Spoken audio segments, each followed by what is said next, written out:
அதிகாலை வேளையிலே உங்கள் அனைவருக்கும் என் அன்பான காலை வணக்கங்கள்.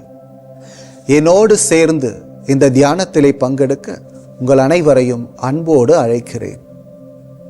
தியானம் செய்வதற்கு ஏற்றது போல ஒரு சூழலை நாம் ஏற்படுத்திக் கொள்வோம். தரையின் மீது ஒரு விரிப்பை விரித்து அதன் மீது அமர்ந்து கொள்ளலாம், அல்லது கட்டிலிலே அமர்ந்து கொள்ளலாம். பாயும் படுக்கையுமாக இருப்பவர்கள் கூட தான் இருக்கிற நிலையிலேயே இருந்து இந்த தியானத்தை பயிற்சி செய்யலாம். முதலில் நாம் ஏன் தியானம் செய்ய வேண்டும் என்ற யதார்த்தமான கேள்வி நமது உள்ளத்தில் எழலாம். பாருங்கள், இறைவன் நமக்கு கொடுத்த மிகப்பெரிய கொடை இந்த உடல்தான். இந்த உடலை மிகப்பெரிய பரிசாக நாம் கருத வேண்டும். இந்த உடலை பயன்படுத்தியே இந்த உலகில் நாம் சிறந்த வண்ணம் வாழ முடியும். இறைவனையும் உணர்ந்து கொள்ள இந்த உடலையே பயன்படுத்தி கொள்ளவும் முடியும். சற்று சிந்திப்போம். இயேசு கிறிஸ்துவோ புத்தரோ இந்த உலகில் எந்த கோவிலையும் கட்டவில்லை. மாறாக அவர்கள் சுவாசித்த ஒவ்வொரு மூச்சையும் பரிசுத்தமான விதத்திலே சுவாசித்தார்கள். விழிப்போடு சுவாசித்தார்கள். தனது உடலை கோவிலாக மாற்றினார்கள். இந்த உலகிலே அவர்கள் ஒளியாக ஜொலித்தார்கள். தனது உடலை கோவிலாக அவர்கள் உணர்ந்து கொண்டார்கள். இந்த உடல் தூய ஆவி தங்கி வாழும் ஆலயம் என்பதை அறிந்து உணர்ந்து வாழ்ந்தார்கள். ஆகவே நாமும் இறைவன் நமக்கு கொடுத்த இந்த உடலை பயன்படுத்தி சிறந்த முறையில் தியானம் செய்து விழிப்போடு சுவாசித்து நாம் இந்த உடலின் வழியாக இறைவனை இந்த தியானத்திலே உணர்ந்து கொள்வோம். இறைவன் படைத்த ஒவ்வொரு படைப்பும் அதிகாலை வேளையிலே இறைவனை புகழ்கிறது. அந்த இறைவனின் உன்னத படைப்பான நாமும் இவ்வதிகாலை வேளையிலே இறைவனை இந்த பாடலின் மூலமாக புகழ்வோம், இறைவனை மாட்சிப்படுத்துவோம்.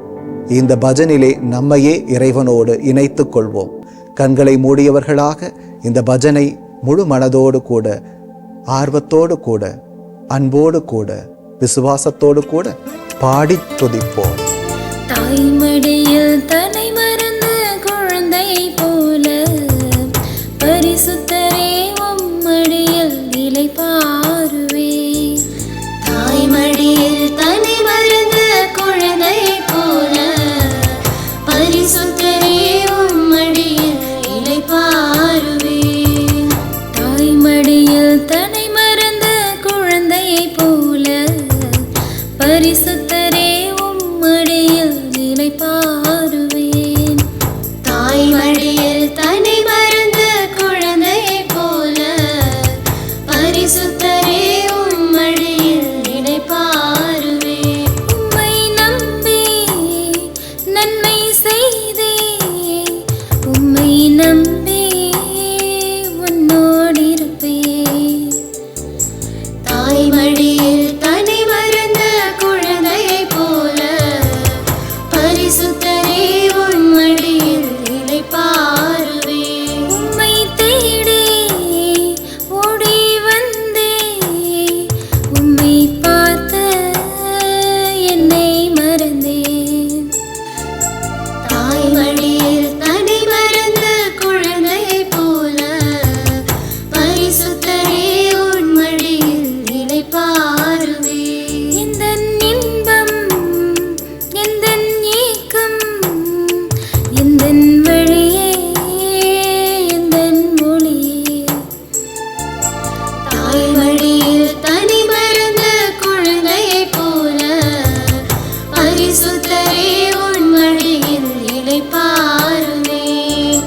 தாய்மடியில் தன்னை மறந்த குழந்தை போல பரிசுத்தரே உம்மடியில் இளைப்பாறுவேன்.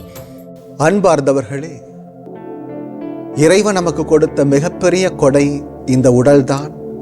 இந்த உடலையே இறைவனுக்கு நாம் காணிக்கையாக்குவோம்.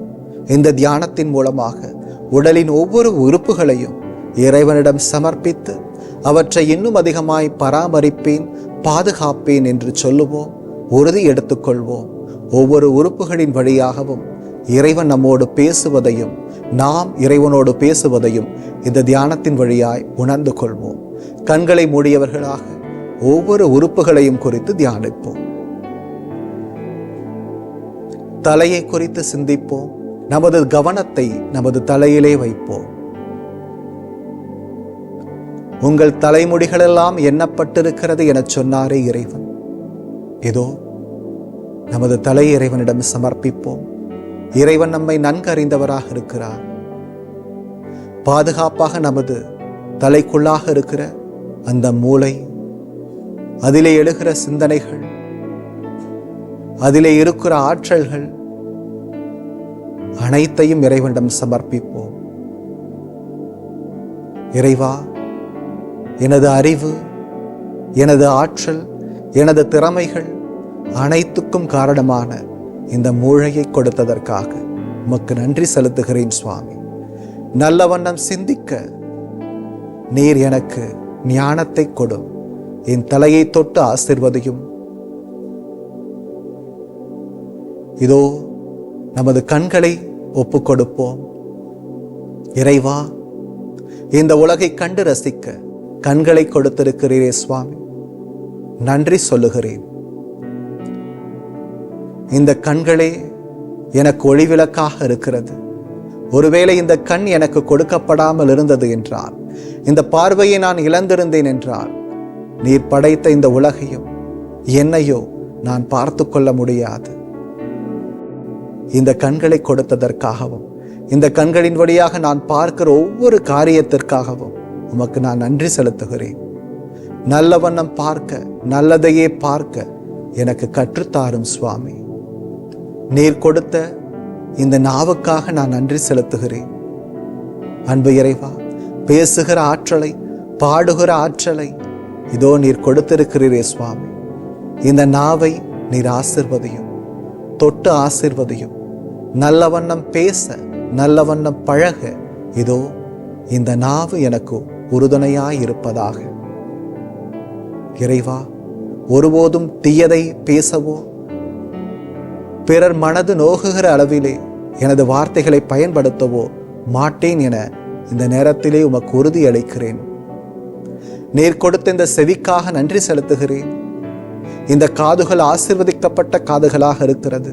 உமது வார்த்தைகளை கேட்கிற காதுகளாக இருக்கிறது.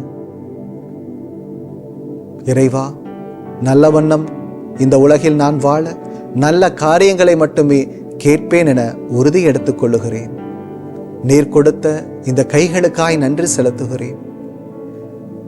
நல்ல காரியங்களை செய்து, நற்பணிகள் செய்து இந்த உலகிலே நான் வாழ வேண்டும் என நீர் விரும்புகிறீர் சுவாமி.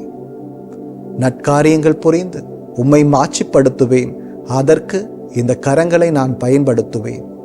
ஒருபோதும் பிறரை அழிக்கவோ, பிறரை நாசப்படுத்தவோ, நீர் படைத்த இந்த உலகை கெடுக்கவோ நான் இந்த கரங்களை ஒருபோதும் பயன்படுத்த மாட்டேன்.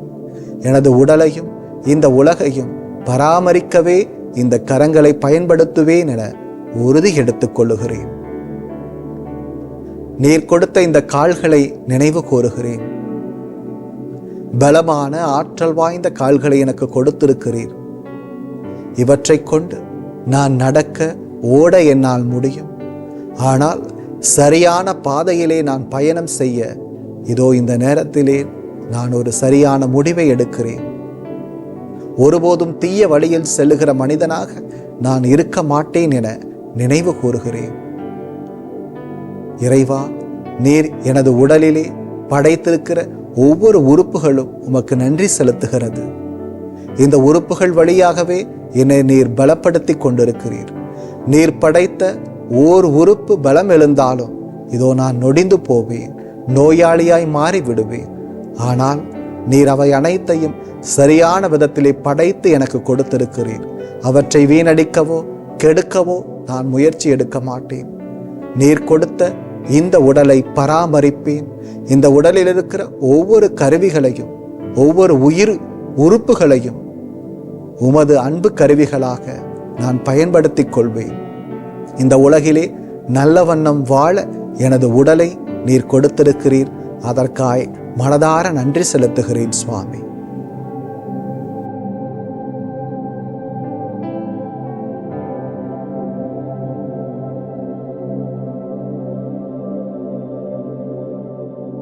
அன்பார்ந்த சகோதர சகோதரிகளே, ஒரு கெட்ட பழக்கத்தை நாம் விட வேண்டும் என்றால் ஒரு நல்ல பழக்கத்தை நாம் வளர்த்து கொள்ள வேண்டும். அதை நாம் கொஞ்சம் தீவிரமாக செயல்படுத்த வேண்டும். மனிதன் நல்லவனாக இருப்பதும் தீயவனாக மாறுவதும் அவனது செயல்களை பொறுத்தே அமைகின்றன. நமக்கு கொடுக்கப்பட்ட வாழ்க்கை குறுகியதுதான். அதற்குள்ளாக நல்ல காரியங்களை செய்து நாம் நம்மை வளர்த்து கொள்வோம். ஒரு காரியத்தை தொடர்ந்து செய்து கொண்டே இருக்கிற போது அது நமது பழக்கங்களாக மாறி போகிறது. ஆக நல்ல பழக்கங்களை தேர்வு செய்து பழகுவோம். நமது பிள்ளைகளுக்கும் அவற்றை கற்றுக் கொடுப்போம். நல்ல பழக்கங்களை கொண்டிருக்கிற பிள்ளைகள் இறைவனின் பிள்ளையாக இந்த உலகிலே திகழ்கிறார்கள். ஒளிச்சுடராய் மாறி வாழுகிறார்கள். ஆகவே நல்ல பழக்கங்கள் உங்களை மேம்படுத்தும் என்ற நம்பிக்கையோடு நாம் இந்த நாளை துவங்குவோம். இந்த நாள் இனிய நாளாக அமையட்டும். நன்றிகள்.